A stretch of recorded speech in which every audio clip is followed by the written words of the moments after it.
예수님께서 사도행전 1장 8절에서 제자들에게 말씀하신 것을 대부분 다 잘 압니다. 오직 성령이 너희에게 임하시면 너희가 권능을 받고 어디부터죠?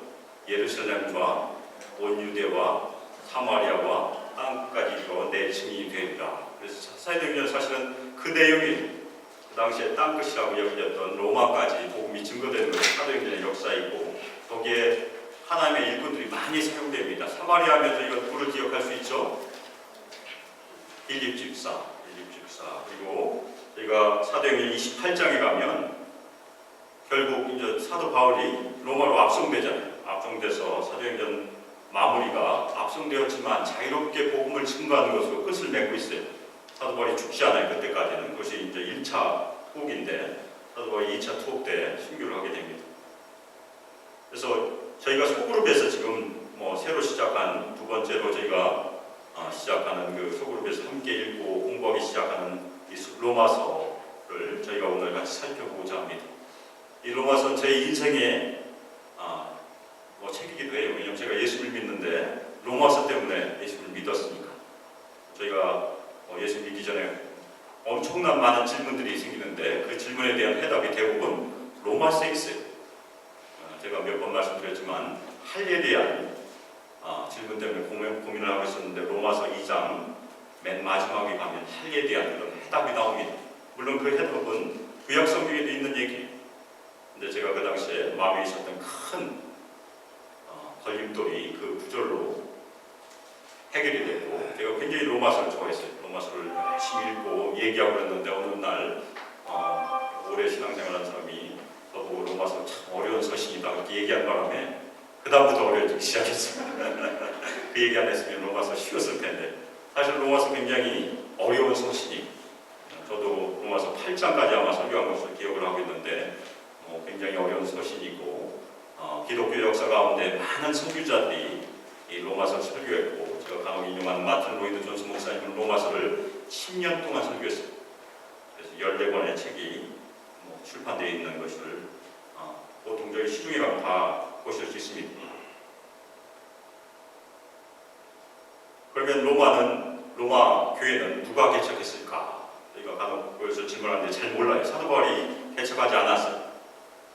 그래서 사도행전 8장 1절에 보면 예루살렘에 큰 박해가 있어서 많은 신자들이 흩어져요. 그래서 이번 수양회 때 여러분 우리 강사 목사님께서 얘기하셨는데 디아스포라 흩어진 유대인들이 결국에는 로마까지 이르러 교회를 개척했을 것이다 그렇게 추측하고 있어요. 그런데 바울이 로마 교회를 개척하지 않았지만 로마 교회에 대해서 아주 생소하지 않아요. 왜냐하면 16장에 가면 바울이 여러 사람들의 이름을 열거합니다. 다 아는 사람들이에요. 그 중에 중요한 인물 브리스길라와 아굴라가 거기 가 있습니다. 원래는 로마교회 성도였었어요. 그런데 황제의 칙령 때문에 쫓겨나서 나중에 사도 바울과 동역을 하잖아요. 동역을 하다가 다시 돌아가서 사도 바울이 로마서를 쓰고 있는 그때는 이미 로마교회에 가 있는 것을 저희가 알 수 있는 그런 내용이에요. 그리고 로마교회는 유대인 신자와 이방인 신자가 함께 있는 그런 교회였었습니다. 아마도 처음에는 유대 신자가 있었겠죠. 그런데 이방인 신자들이 같이 합류를 했고, 로마 황제 칙령 때문에 유대 신자들이 쫓겨났어요.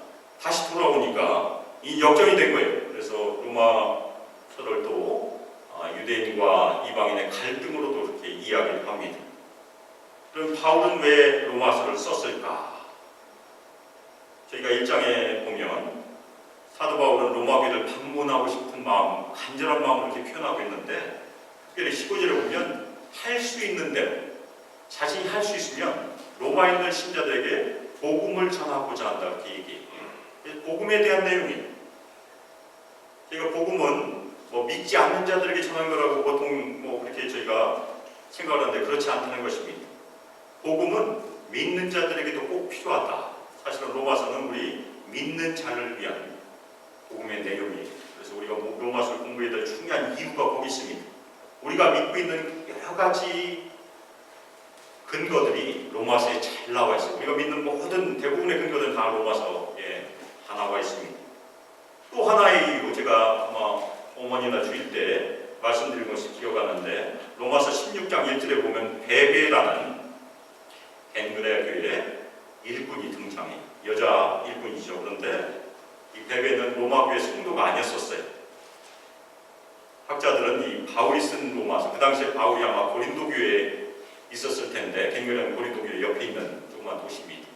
그래서 고린도 교회에서 편지를 쓰고 그것을 베베의 손에 로마 교회로 보냈을 것이다 이렇게 추측을 하고, 베베가 먼저 가서 로마 교회 성도들의 후원을 받아서 바울이 로마 교회에 가면 스페인까지, 서바나까지 선교하는 것을 도와주는 그런 후원의 전체 위주로 보낸 것이 아닌가 이렇게 추측하기도 해요. 두 가지 목적이 있었죠. 하나는 복음을 증거하는 것이고, 또 하나는 서바나 선교까지 염두를 두고 로마서를 썼을 것이다 이렇게 추측을 합니다. 로마서는 어려운 서신이라고 저희가 얘기했는데, 사실은 요한복음을 저희가 이미 공부했기 때문에 로마서는 어렵지 않습니다. 요한복음은 언어는 굉장히 쉬워요. 그런데 언어 이면에 있는 내용은 굉장히 어려운 복음서로 보통 이해를 합니다. 그래서 우리 다 이미 요한복음 21장까지 다 읽으셨으니까 로마서를 이해하시는데 큰 어려움이 없을 것이라 믿습니다. 아멘입니까? 그러면 로마서는 어떤 내용이 있을까? 제가 로마서 핵심 메시지를 살펴보기 위해서 두 가지 책을 참조했어요. 그래서 혹시 관심 있으시면 두 가지 책을 살펴보면 됩니다. 그래서 고든 디피라는 학자와 더글러스 스튜어트가 같이 공저한 책별로 성경을 어떻게 읽을 것인가의 로마서의 한두 권, 그리고 또 하나는 워싱턴 DC에 있는 캐피털 힐 침례교회 담임 목사인 마크 테버가 쓴 시작 성경의 핵심 메시지라는 책이, 그분은 신구약 66권을 다 요약해서 설교를 했어요. 그런데 그 중에 하나 로마서를 보면 아주 잘 요약이 되어 있습니다. 그러면 로마서의 특징은 무엇일까? 저희가 속으로서도 읽고 있는 로마서의 특징은 무엇일까? 이미 말씀드린 것처럼 복음이 가장 체계적으로 정리되어 있는 서신입니다. 그래서 로마서를 복음에 대한 많은 해답을 주는 책으로도 이해합니다. 그래서 전도의 책, 특별히 로만스 로드 오브 셀베이션이라고 이렇게 표현하기도 해요. 우리가 전도할 때 보면 로마서에 있는 구절들을 따라가서 전도할 수 있어요. 그것을 저희가 전도를 위한 로마서의 길이라고 그렇게 얘기합니다. 제가 먼저 기회가 있으면 그 순서를 따라서 복음 전도를 위해서 설교를 한번 준비할까 그렇게 생각하고 있습니다. 그러면 로마서는 무엇을 우리에게 강조하고 있는가?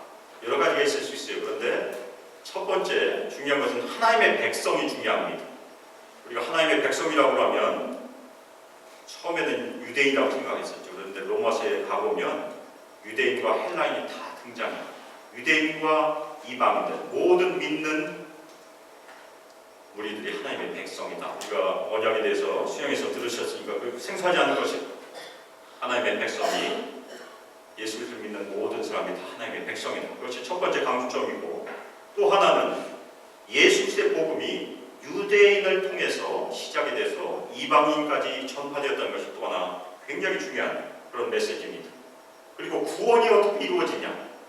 우리가 지금은 다 아시지만 혹시라도 예수를 처음 믿었을 때 우리가 믿는 그 구원이 어떻게 이루어지느냐, 그것을 알 수 있는 중요한 서신이 바로 로마서예요.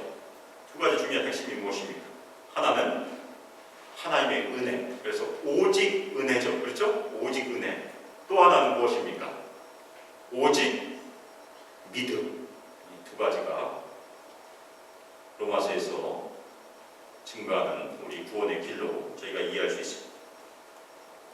또 하나, 우리가 행위, 수양에서 행위 원형에 대해서 들었으니까 율법과 은혜를 얘기할 때 율법으로는 절대 구원받을 수 없다는 것이 또 로마서에 기록이 되어 있습니다.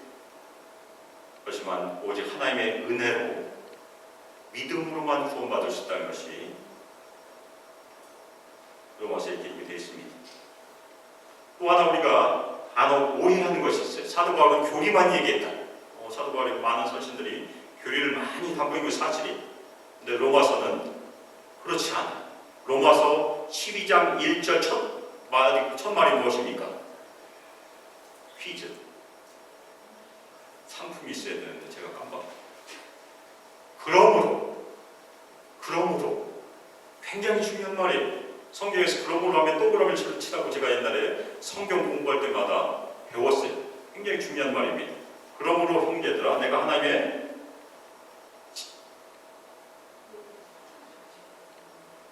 갑자기 저도 그러므로 형제들아, 저도 방금하다가 헷갈릴 때가 있습니다. 내가 하나님의 지극히 크신 자비하심으로 너희를 권하노니 너희 몸을 하나님이 기뻐하시는 거룩한 산제사로 드리라, 그 얘기죠. 그래서 로마서 11장까지는 계속해서 복음의 내용을 설명합니다. 그것을 저희가 서술형이라고 얘기해요. 그런데 12장 1절부터는 명령형이 나와요. 어떻게 살아라. 그런데 명령형, 우리가 이 땅에서 복음을 가지고 사는 그 명령, 순종하라, 뭐 죄를 이기라, 그런 모든 명령은 어디서 근거가 됩니까? 11장까지의 근거라는 것이에요. 그걸 모르면 우리가 잘못 살 수 있다는 것입니다. 앞에 있는 내용이 굉장히 중요하다는 것입니다. 서술형을 잘 알아야, 복음의 내용을 잘 알아야 12장 1절부터의 내용을 잘 살 수 있다는 그런 내용, 굉장히 중요한 내용입니다. 로마서를 한마디로 요약할 수는 없겠지만 가장 중요한 단어를 저희가 떠올린다면 무엇을 떠올릴 수 있습니까? 우리 수양에서도 강사 목사님 한두 번 얘기했었는데 칭의라고 얘기하죠. justification, 의롭다 함을 받는 것. 그래서 그 마크 테버 목사님의 책을 한국말 번역은 정당성이라고 번역을 했는데 그것은 바람직한 번역이 아닌 것 같아요. 저희가 칭의 아니면 원래 그 말의 의미는 법정적인 용어입니다. 우리는 다 죄인이에요. 인정하십니까? 우리는 다 죄인이에요. 절대 그 죄를 해결할 수 없어요. 그런데 예수 그리스도께서 우리를 대신해서 죽으심으로 하나님의 법정에서 무죄를 선포하시는 일이 justification이에요. 우리가 아무 일도 안 했는데, 아무 근거도 없는데, 그것이 복음이라는 내용입니다. 그것이 시작이에요. 거기서 흔들리면 안 된다는 것입니다. 그래서 로마서의 메시지의 출발점은 모든 사람이 죄를 범했다는 얘기예요. 그것은 유대인들도 인정하지 않고 이방인들도 인정하지 않는 내용이에요. 사람들은 다 우리 안에 죄의 경향성이 있다는 것을 얘기해요. 우리는 잘못할 수 있다, 실수할 수 있다. 그런데 우리가 원천적으로 원래 죄인이다, 원죄를 가지고 있다는 것은 전도하다 그 얘기하면 아주 화를 내요. 그것이 사람의 마음이라는 것입니다. 우리가 모든 사람이 죄인이라고 할 때 우리 마음속에 무슨 마음이 떠오릅니까? 맞아, 모든 사람이 다 죄인이야, 나만 빼고. 그것이 우리 솔직한 마음이에요. 나만 빼고. 그것을 나르시시즘이라고 불러요. 자기는 거기에 포함시키지 않아요. 그러면 모든 사람이 죄인이라는 것을 어떻게 우리가 알 수 있을까? 로마서 읽어서 알 수 있을까? No. 그렇지 않아. 성령의 역사가 아니고 그것을 알 수 있는 사람은 아무도 없다는 얘기예요. 그래서 우리의 믿음의 시작은 다 성령의 역사입니다.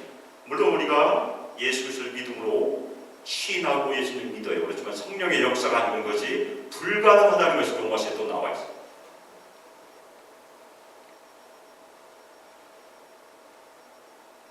사도 바울이 증거하는 것은 유대인들이나 헬라인들이나 이방인들이나 한국 사람이나 누구나 다 죄 아래에 있다, 진노 아래에 있다. 그래서 성령께서 알려주셔야 우리는 해결할 수 있습니다.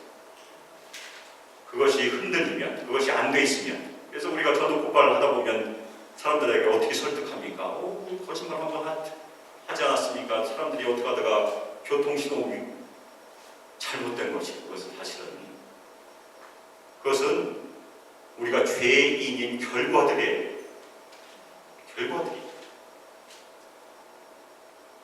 우리는 선포할 필요만 있어요. 나머지는 성령께서 하신 것입니다. 우리가 전도할 때 누구 붙잡고 자세히 설명할 필요 없어요. 모든 사람은 죄인입니다까지만 하면 되는 것입니다. 나머지는 성령께서 하신 일. 예수 믿으세요? 거기까지만 해도 우리는 다 하는 거예요. 나머지는 성령께서 하신 일이에요. 옛날에 CCC 향립자였던 빌 그레이트 목사님의 얘기예요. 우리 너무 뒤에 얘기를 많이 한다는 것입니다. 전도할 때. 그럴 필요가 없던 것입니다. 왜냐하면 예수를 믿게 한 것은 성령의 역사예요. 영국의 유명한 찰스 스펄전 목사님이 예수를 어떻게 믿었는지 제가 한번 말씀드렸는데 기억하시는지 모르겠어요. 그 당시에는 너무 날씨가 좋지 않아서 설교자가 오지 않았는데 설교자가 아닌 다른 사람이 강당에 올라가서 예수님을 바라보십시오. 그 한마디밖에 안 했다는 것입니다. 위대한 설교자 때문에 예수 믿은 것이 아니라는 것입니다. 그날 성령이 역사했기 때문에 찰스 스펄전을 믿었다는 얘기입니다. 그것이 믿음의 시작입니다. 그러면 우리는 어떻게 의롭게 될 수 있을까? 제가 다 아는 내용. 예수 그리스도를 믿는 믿음으로 의롭게 된다. 그것이 로마서에 나와요. 그것이 구원의 정수입니다.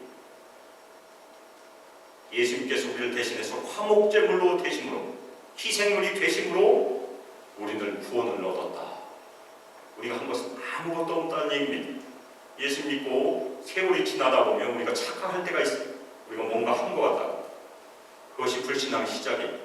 우리는 끊임없이 자신을 복음으로 무장할 필요가 있습니다. 우리는 한 것이 아무것도 없다. 우리는 멸망받을 수밖에 없는 죄인이었었다. 그것이 우리가 끊임없이 새겨될 복음의 내용입니다. 그래서 죄인들은, 우리 모두는 예수 그리스도를 믿는 믿음으로만 의롭게 될 수 있습니다. 아멘입니까? 그래서 아브라함의 예를 들죠. 아브라함이 할례 받기 전에 하나님을 믿었기 때문에 의롭다 하심을 받았다. 그 예를 듭니다. 물론 유대인들은 다르게 해석해요. 아브라함이 이삭을 제물로 바침으로 의롭다함을 받았다고 설명을 하죠.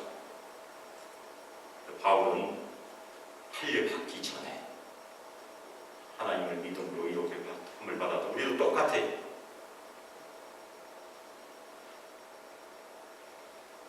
그리고 이 복음은 모든 사람에게 해당되는 것입니다. 모든 죄인이 의롭게 될 수 있어요. 그래서 로마서 3장 20절 보면 할례자도 믿음으로 말미암아 또한 무할례자도 믿음으로 말미암아 의롭다 하실 하나님은 한 분이시다. 구별이 없어요. 예수님께서 우리 죄를 위해서 죽으셨다는 것을 인정하고 믿는 모든 사람에게 이 복음이 해당됩니다. 그런데 저희가 오해할 수 있어요. 예수님이 모든 인류의 죄를 위해서 죽으셨으니까 모든 사람들이 다 자동적으로 구원받을 수 있는 것이 아닌가. 그래서 저희가 보편 구원론이라고 불러요. 옛날에 이제 존 스타트 목사님 젊었을 때 예수님의 그 십자가의 공로에 대해서 읽고 자신도 그렇게 생각했대요. 예수님께서 모든 사람의 죄를 위해서 죽으셨으니까 모든 사람이 이미 구원받은 것이다. 그런데 책을 읽다 보니까 아니다. 개인적으로 예수님을 영접해야 구원받을 수 있다고 해서 처음에는 아주 분노했대요. 왜 예수님께서 다 치르셨는데 왜 내가 예수님을 따로 믿어야 되는가? 근데 성경을 계속해서 읽고 공부하다 보니까 그렇지 않다는 것입니다. 예수님께서 이미 다 이루셨어요. 다 피를 흘리셨어요. 그렇지만 한 개인이 예수 그리스도를 믿음으로 영접해야 예수님의 그 공로가 그 사람에게 유효하다는 것입니다. 그래서 우리가 입으로 신앙, 마음으로 믿어야 그건 개인적인 것입니다. 어머니 아버지가 예수님을 믿는 가정에서 태어나서 자녀들은 자동적으로 예수 믿지 않아요. 우리는 먼저 자녀들에게 복음을 증거해야 되는 것이 어렸을 때부터. 우리의 전도 대상은 우리 가정이 먼저일 수도 있습니다. 왜냐하면 모든 사람이 예수 그리스도를 개인적으로 영접해야 구원을 받기 때문에 그렇습니다.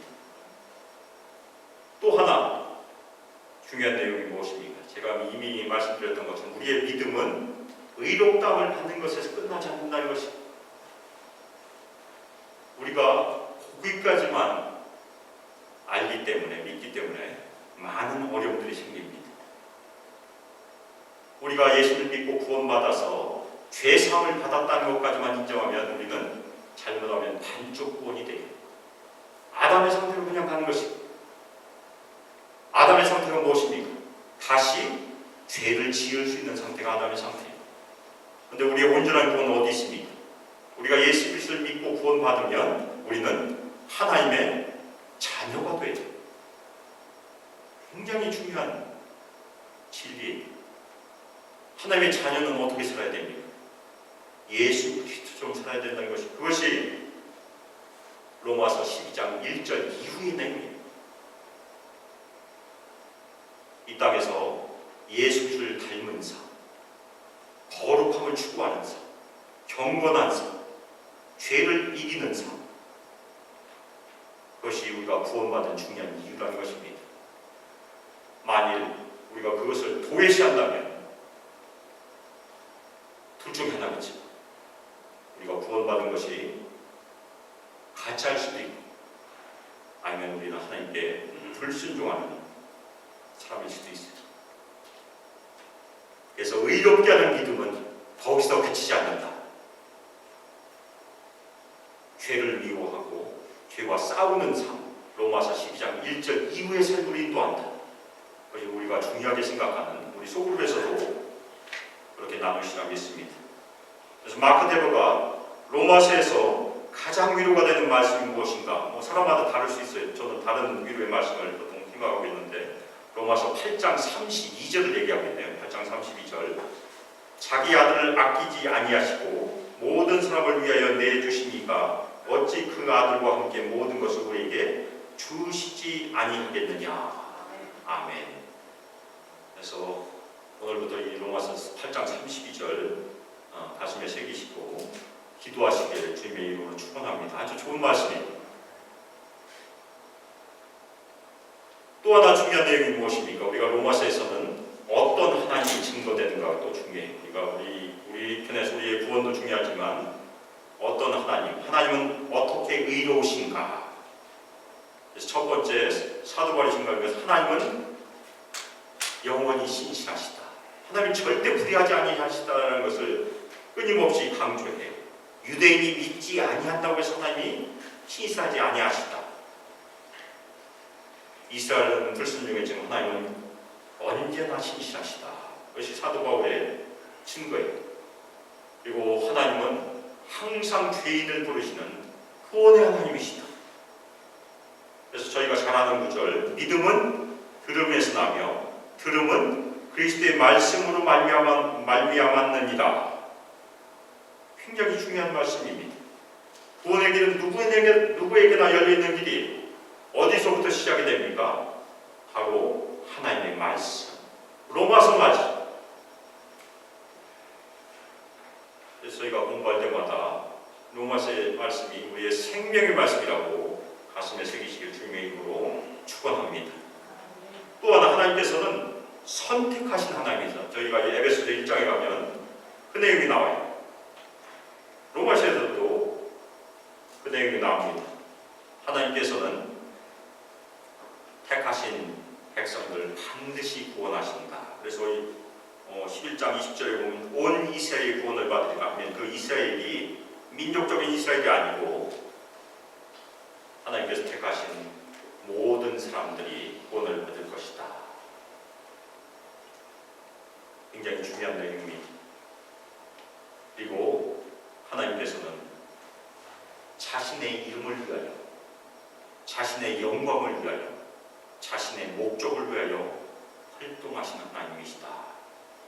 그래서 우리가 로마서를 통해서 우리가 해야 될 중요한 성도들이 해야 될 내용이 있습니다. 그것이 15장 9절이 그 긍휼하심으로 말미암아 하나님께 영광을 돌린 것이 로마서를 읽는 우리 성도들이 해야 될 책무임을 가슴에 새기시길 주님의 이름으로 축원합니다.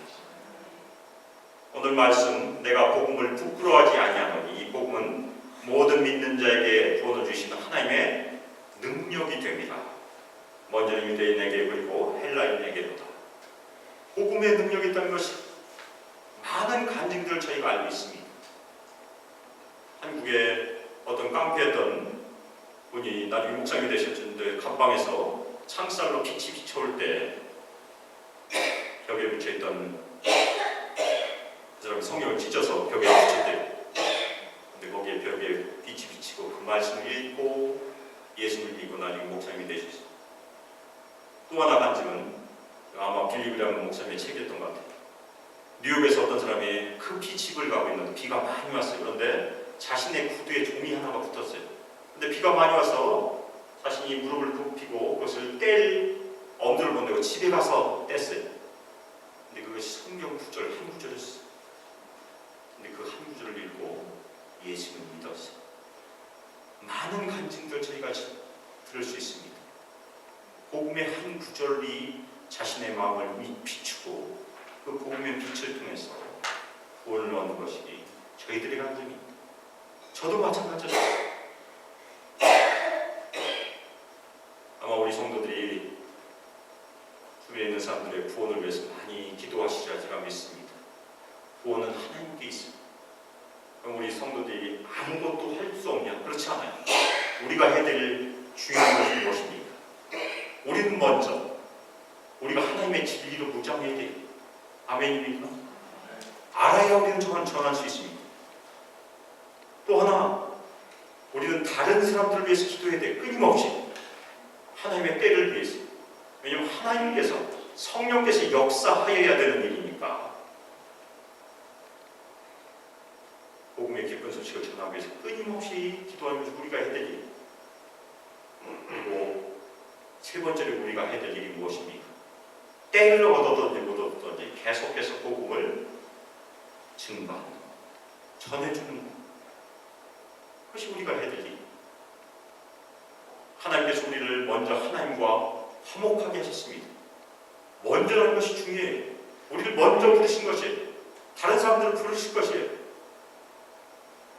먼저 부르신 이유는 그 목적이 있다는 것이 우리가 죄의 용서를 받고 성령 충만을 받고 복음을 손에 들고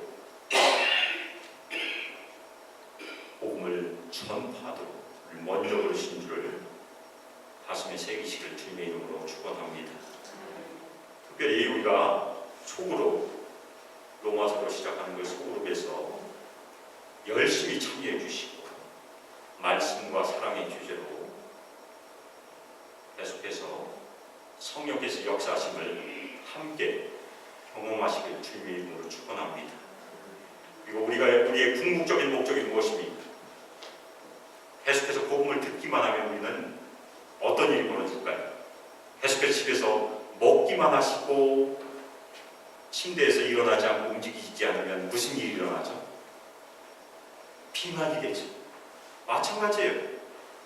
계속해서 말씀을 듣기만 하고 운동을 안 하시면 우리도 영적 비만에 걸릴 수 있어요. 눈에 보이지 않지만 우리 영적으로 밸런스를 가진 삶은 무엇입니까? 열심히 운동해야 된다는 것이. 그래서 저희가 로마서 속으로서 열심히 읽고 공부하고 기도하는 중요한 내용이 무엇입니까? 나가서 전하기 위해서. 때가 얼마 안 남았을 수도 있어요. 제가 지난주에 미전도 종족이 400개밖에 안 남지 않았다는 아주 기쁜 소식을 들었어요. 아멘입니까? 아멘. 별로 안 커서 1974년에 10,000개가 넘었대요. 근데 이제 400개 남았대요. 그래서 마지막 때가 가까워지고 있는 것 같아요. 예언자가 아니지만 마지막 때에 하나님께서 허락하신 아주 큰 수수가 있다는 것을 대부분의 신학자들에게 얘기하고 있습니다. 우리는 두 가지를 쓰임받을 수 있어요. 하나는 거기에 참여하지 못한 사람으로 쓰임받을 수 있고, 또 하나는 무엇입니까? 영적인 대추수의 일꾼으로, 추수꾼으로 쓰임받을 수 있다는 것입니다. 그리고 마지막 때 에게 복음을 들려주신 것을 늘 감사하고 하나님께서 우리 인생 가운데 베푸실 수 있는 영적인 대추수에 우리 모든 소망계 성도들, 우리 자녀들, 우리 어린 자녀들, 우리 EM 청년들 하나님의 추수의 일꾼으로 다 쓰임받을 수 있기를 예수 그리스도의 이름으로 축복하며 기도합니다. 이 시간 합심해서 기도하실 때 복음의 능력 가슴에 새기시고 우리에게 다 복음의 능력을 우리에게 주셨고 부탁 부탁하셨어요. 그래서 우리가 소그룹에서 함께 모여 사랑의 교제를 나누고 로마서를 공부할 때 성령께서 함께 동행하여 주셔서 우리가 하나님의 진리로 무장하게 하시고 또 그 하나님의 진리를 가지고 밖에 나가 주님의 복음을 증거하고 특별히 영적인 대추수의 일꾼들로 우리 모두 쓰임받을 수 있도록 특별히 우리 자녀들을 위해서 계속 같이 기도해 주시면 좋겠습니다. 우리 EM 청년들, 우리 자녀들 주님께서 사랑하시고 사용하신 그 영적인 대추수꾼들로 불러주시고 사용해 주시길 시간 합심해서 우리 수망대 우리 자녀들 위해서 같이 기도하겠습니다. 전능하시며 이제는 주 예수 그리스도의 놀라우신 은혜와 하나님께서 자신의 독생자 예수 그리스도를 우리 모두에게 주신 극진하신 사랑과 성령 하나님의 교통하심 우리에게 권능 부어주시니 이 땅에서 예수 그리스도의 복음을 가슴에 새기고 복음의 전도자로서 추수하는 일꾼으로서 끝까지 주님의 복음을 증거하고 하나님 나라를 확장하며 예수 그리스도께서 이 땅에 오심을 예비하기를 결단한 저희 수망계 모든 가족과 우리 소그룹과 우리 모든 우리 청년들과 자녀들 위해 함께하기를 주 예수 그리스도의 이름으로 축복하며 기도합니다. 아멘.